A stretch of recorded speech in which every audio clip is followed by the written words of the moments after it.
Commemorations are being planned in Chile for September 11th to mark the 50th anniversary of the U.S.-backed military coup that ousted democratically elected President Salvador Allende and led to a 17-year dictatorship led by General Augusto Pinochet.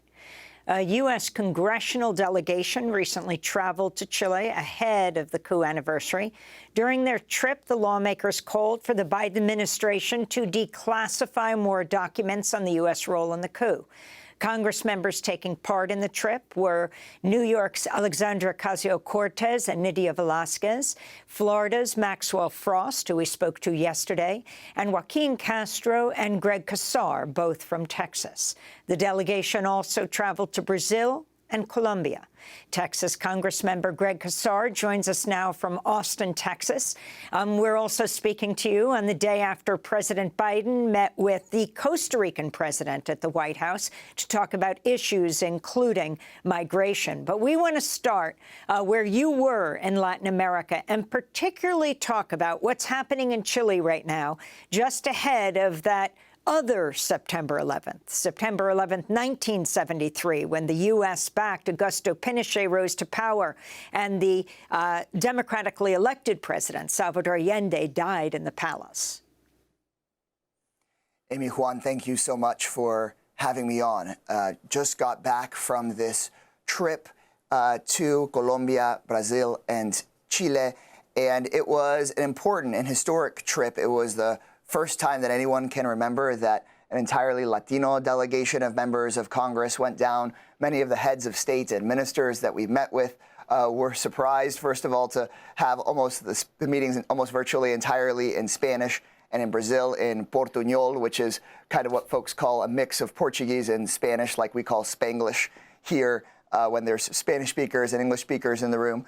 But most importantly, I think an entirely progressive delegation that want to replace our old relationship with Latin America that was based on Cold War militarism and military interventionism and supporting coups and corporate extraction, to replace that old relationship with something new based on mutual respect and supporting democracy, based on admitting to the errors of our past, many of which have been horrible, and trying to kind of build a new path based on mutual survival of the climate crisis and lifting up workers in all places and addressing the root causes of migration. And so they were powerful visits in each place, especially in Chile, given the 50th anniversary coming up of the U.S.-backed coup and the support for Pinochet, who disappeared and killed so many people.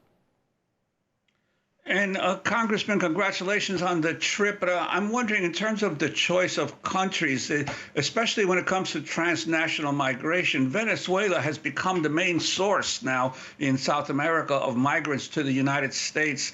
Was there a reason why you didn't choose to go to Venezuela as well? We did meet with many of the top leaders in Colombia, and our attaché in Colombia handles the issues in Venezuela. And the reason we visited these three countries in particular is because they had each elected new progressive and left leaders, of trying to defend and build their democracies, to start to build that kind of relationship. And so we went to those three, but we spoke about the issues impacting Venezuela in each and every one of those countries, because, for example, Colombia has housed millions of the Venezuelans who have been displaced, in significant part due to U.S. policy in Venezuela. And so in each of those countries, we talked about how U.S. sanctions in Venezuela are one of the contributing factors to what is pushing people out into those countries in South America, and then many of them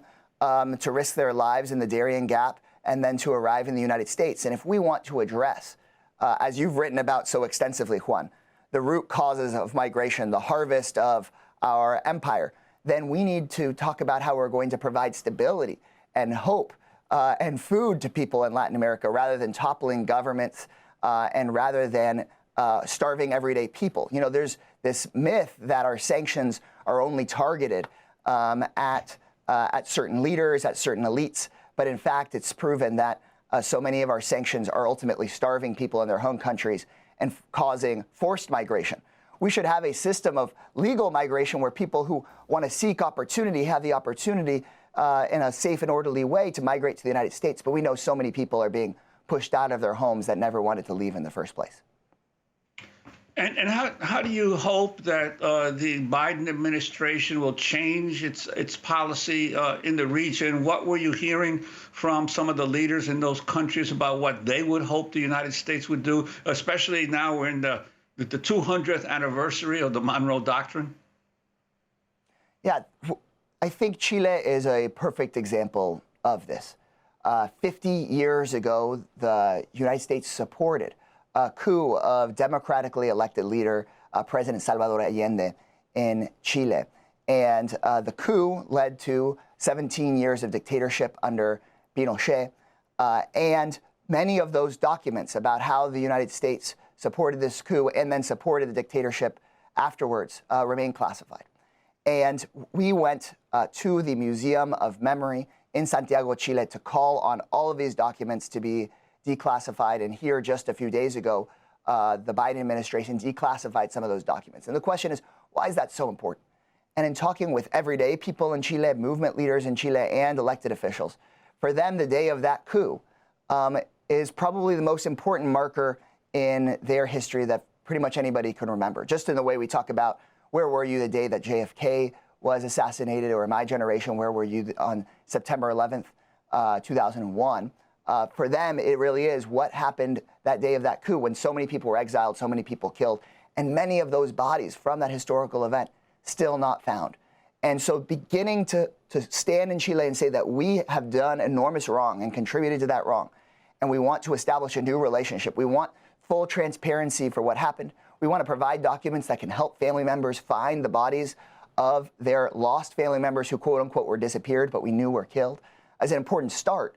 So that then instead we could start having a new relationship based on how do we lift workers up in the clean energy economy.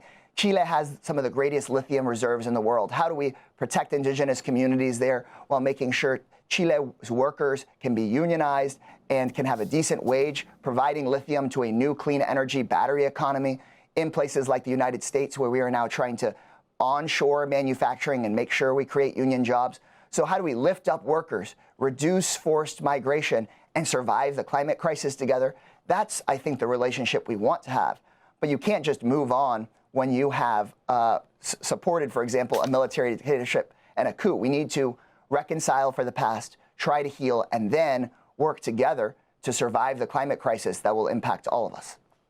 And when it comes to Cuba, though you didn't visit Cuba, are you calling for the lifting of sanctions against Cuba that has gone on for somewhat 60 years, 50 years?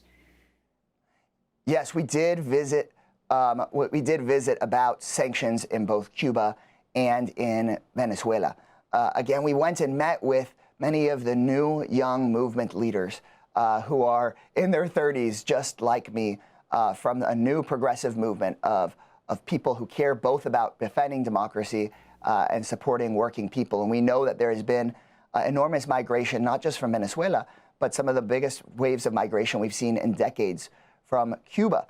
And the United States embargo and sanctions against everyday Cuban people have not resulted in the policy outcomes that were sold to governments decades ago.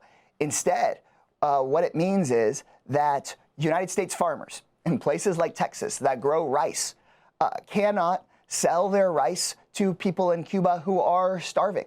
And ultimately, many folks in Cuba end up having to buy their food from places like Europe.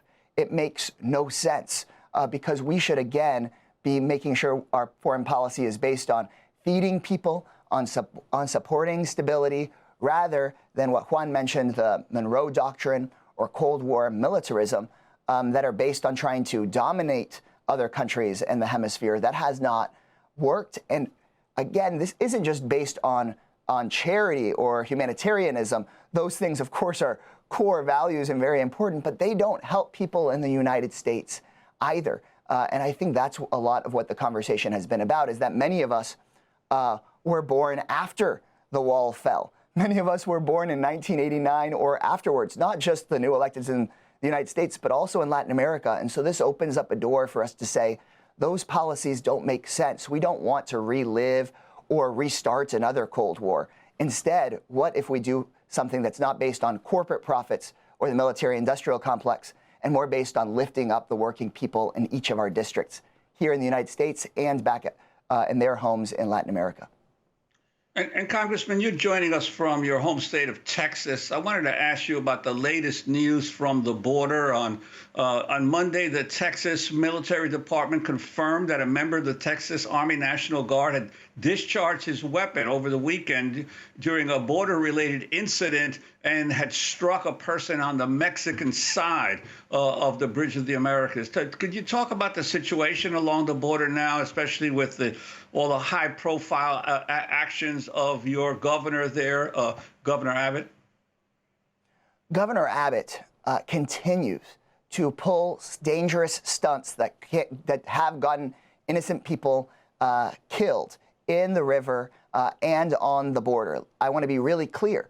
What he's doing is diverting millions and billions of dollars away from Texas schools, away from health care for pregnant moms here in Texas. He's moving those dollars towards a horrible political stunt on the border.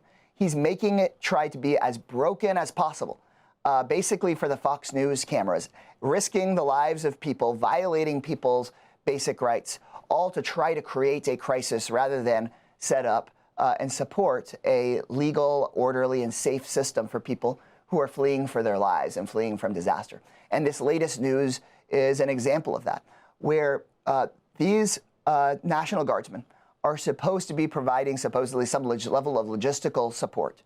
But instead, there are bullets flying.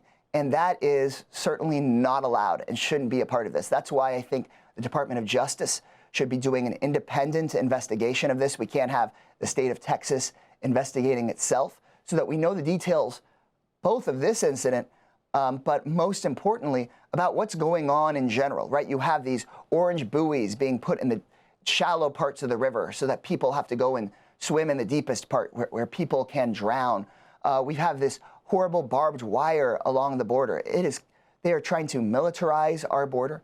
That's trying to scare people rather than do what we should be doing, which is having a legal, orderly, and safe system rather than a broken one. But this is another example of right-wing extremists and anti-immigrant politicians lighting the house on fire, being the arsonists, and then going and trying to point the finger at those of us who are trying to care for immigrants. So it's the arsonists trying to blame the firefighters for the flames, and we just can't have that. We know in Texas that immigrants are a core part of our state, core part of our economy. They're our neighbors, and this continued attempt at blaming them is just trying to distract from Governor Abbott's failures on health care, on education, and on inequality in this state. Let me ask you quickly, Congressmember Casar, you were the youngest member of the Austin City Council. You were a labor organizer. Now you've come to Congress. But the Republicans are in charge. And the agenda of the Republicans right now, the House Speaker, Kevin McCarthy, says they're moving on to try to lead an impeachment effort against President Biden. Another committee led by the Ohio Congressman Jim Jordan says they are going after Fani Willis, the Fulton County DA, who has charged President Trump and 18 others for RICO conspiracy. That's their agenda. As a minority member of Congress, how do you lead issues like these, whether you're talking about immigration, health care, U.S. policy towards Latin America? What difference can you make? That is such an important question, and I'm glad we're linking it back to this trip in Latin America. There's two things I think we really need to do. One is I think we need to deliver not just a negative message, but also a positive vision for the country. An economic message and a message that shows that there are lawmakers that are different, that actually want to solve these problems. And the way I link it back to this trip in Latin America is that in Chile, there was actually a referendum to overthrow the dictatorship and get rid of Pinochet. Yes, the yes vote meant yes, keep the dictatorship, and the no vote was to get rid of the dictatorship. And many people who organized around the no vote did not just talk about the horrors of the dictatorship, but about what economic equality could look like, what racial justice could look like, what a fully inclusive democracy could look like. The slogan was Alegría ya viene, meaning happiness will come. And I think that we face a similar challenge here, where we have to talk about, of course, the militarization of the border, rampant inequality, CEOs ripping everybody off, but also a vision of actually solving the problem. Talking about not just a safe and orderly system at the border, but how it is that we can address the root causes of migration. Show people we're serious and that there are lawmakers that want to solve that problem. Rail not just against these needless impeachments and attacks on people like the Fulton County DA, but talk about a criminal justice system that can treat people fairly. Talk about how, if we have actually economically progressive policies in this country, we can guarantee everybody health care and negotiate prices, not just down for 10 drugs, but for all drugs. I think we have to have that kind of vision.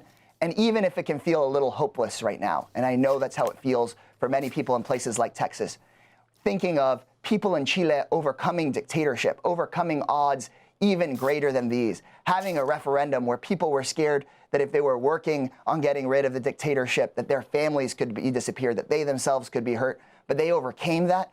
I believe that we can overcome this. And just like this Texas Capitol behind me used to always be filled with right-wing trolls, it used to have leaders that were the people who actually brought Roe v. Wade as law of the land to this entire country. Texas, right next door to the studio I'm sitting in, used to be the studio and offices of Lyndon Baines Johnson, who signed the Voting Rights Act and the Civil Rights Act and undid so much of the segregation and right-wing control of the South. So I think in moments just like this one, people have overcome even steeper obstacles, but we have to have that positive vision.